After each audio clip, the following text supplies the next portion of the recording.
Salut à tous, j'espère que vous allez tous très bien. On se retrouve pour une nouvelle semaine sur les marchés financiers et on va analyser ensemble qu'est-ce qui nous attend cette semaine. Et vous allez le voir, on a ici une semaine un petit peu particulière.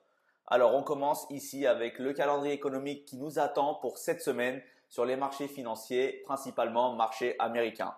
Donc sur la journée du lundi, c'était un jour férié, les marchés étaient fermés, c'était l'anniversaire de George Washington, c'était on va dire une journée fériée par rapport au président US. Ensuite, ce qui est intéressant ici, notamment sur la journée de mardi et mercredi, c'est qu'on va avoir des discours. On va notamment avoir en ce mardi 18 février le discours du président Donald Trump.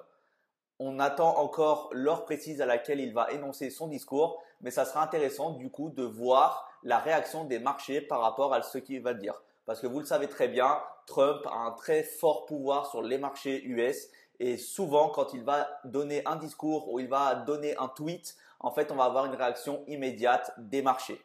Et ensuite, sur la journée de mercredi à 20 heures, on va faire attention aux minutes de la Fed, donc le compte-rendu de la réunion du FOMC. Et ce qui est intéressant de noter ici, c'est qu'on va essayer de comprendre vers quelle direction va s'orienter la politique monétaire de la Fed. Vous le voyez ici, on a le président de la Fed, Harker, donc en fait c'est la Réserve fédérale de Philadelphie, Harker, qui envisage une baisse des taux sur le long terme. Donc après avoir stagné sur les taux d'intérêt, on énonce ici qu'on va potentiellement du coup continuer à baisser les taux d'intérêt directeurs de la Fed sur le courant de l'année 2025. Vous le voyez ici, la politique monétaire est bien positionnée alors que les responsables attendent de nouveaux progrès sur l'inflation. Après les 3 baisses de taux effectuées l'année dernière, on prévoit une baisse continue des taux sur le long terme.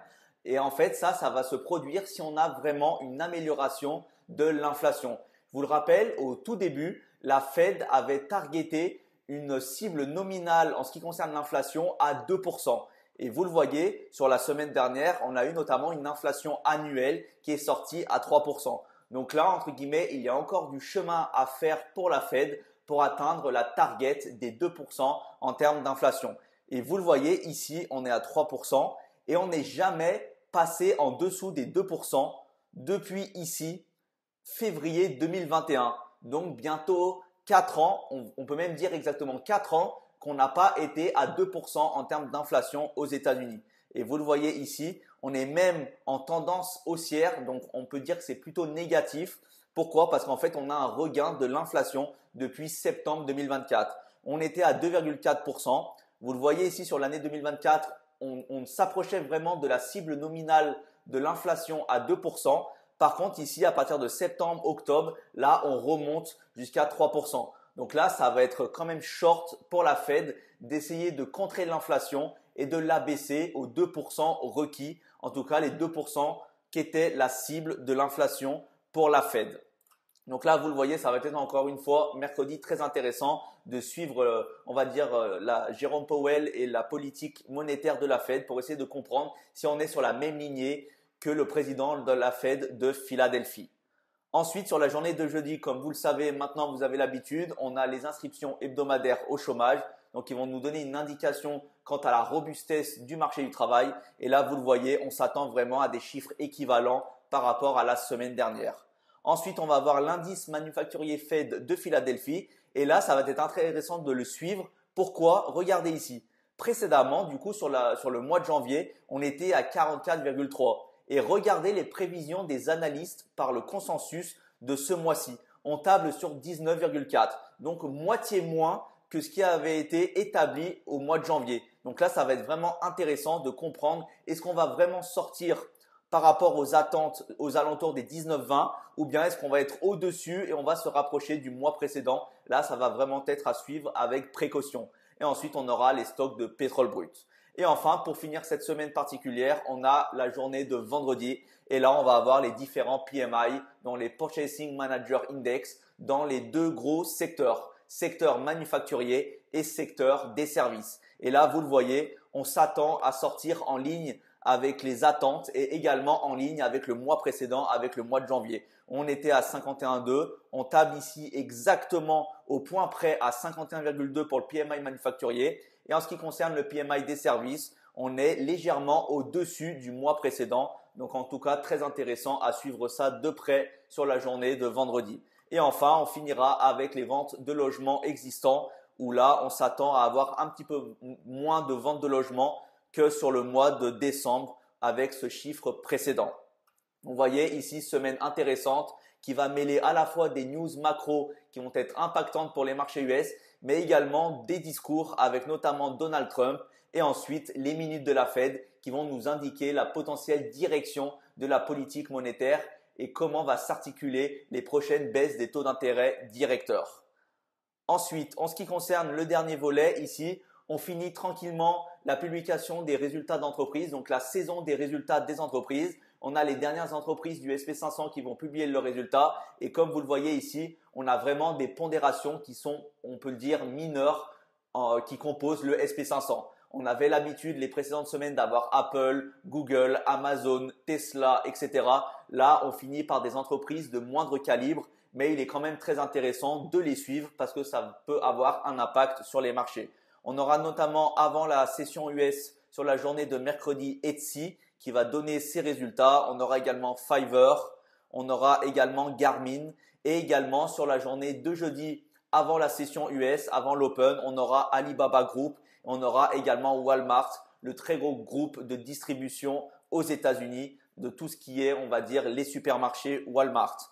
Pour ceux qui ont voyagé aux États-Unis, vous savez de quoi je parle. C'est une enseigne qui est absolument implantée dans tous les États-Unis et qui est absolument énorme.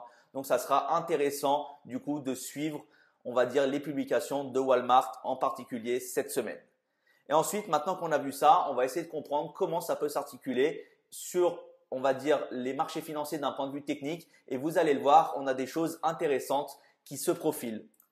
Alors ici, vous le voyez, on est sur le Nasdaq Futur, donc j'ai pris le Nasdaq Futur.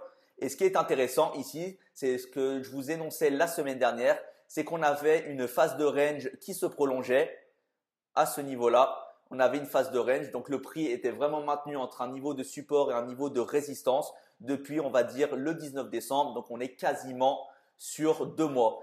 Et je vous avais proposé la solution que potentiellement on allait avoir après cette consolidation, potentiellement un order flow directionnel qui allait nous donner potentiellement une direction du marché. Et c'est ce qui est en train de se passer actuellement. On est sorti par le haut de ce range et donc potentiellement on peut venir récupérer le plus haut et continuer les plus hauts.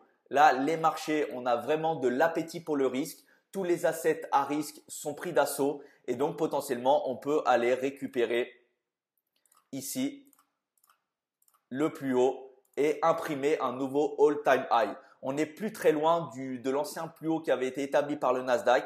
Ici, on est exactement à 85%, on est à peine à 180 points. Donc, durant cette semaine, je ne serais pas étonné qu'on vienne récupérer la liquidité au-dessus de ce plus haut et pourquoi pas imprimer des hauts de plus en plus haut. Et si jamais on a des news qui sont mauvaises, par exemple la politique monétaire de la Fed qui ne s'ajuste pas comme les marchés aimeraient, alors on peut potentiellement réintégrer cette phase de range et revenir à l'intérieur. Donc ça peut être un autre scénario. Mais en tout cas, c'était très intéressant. On est enfin sorti de on va dire, de cette phase de range, de cette phase de consolidation. Et maintenant, ça va être intéressant de voir avec du volume comment le marché va se comporter. Et en fait, on a exactement la même chose avec le SP500 Futur, où là, c'est encore plus criant, on va le dire. On est quasiment sur les all-time high, on est vraiment sur les tops. Vous le voyez, le précédent top, ici sur le SP500, on est quasiment à sa hauteur. Où sur le Nasdaq, on était à 0,80% et là, on doit être à, vous le voyez, 0,25%. Donc, on est à un quart de pourcent d'atteindre le all-time high qui, je pense, va être effectué cette semaine et on devrait dépasser les 6163 sur le SP500. Donc là, vous le voyez, on a une très belle tendance de fond haussière sur le SP500 depuis le mois d'août. On imprime vraiment, vous le voyez ici, des hauts de plus en plus hauts. Et donc là, on a vraiment des catalyseurs pour le marché qui nous indiquent que tout va bien. On a un appétit grandissant sur les assets à risque. Toutes on va dire les smart money, tous les gros investisseurs sont investis, notamment ici sur le SP500. Et donc forcément, ça soutient ici l'économie et ça soutient la tendance haussière qui est ici claire. Donc vous le voyez ici, pas mal de challenges cette semaine, très intéressant à la fois d'un point de vue fondamental et d'un point de vue très technique. Donc en tout cas, j'espère que ça a été clair pour vous. Petite vidéo qui va vous permettre de tout comprendre, essayer d'analyser qu'est-ce qui peut nous attendre cette semaine sur les marchés. En tout cas, j'espère que ça a été clair pour vous. Je vous souhaite une très bonne semaine de trading et on se retrouvera bien sûr pour une prochaine vidéo.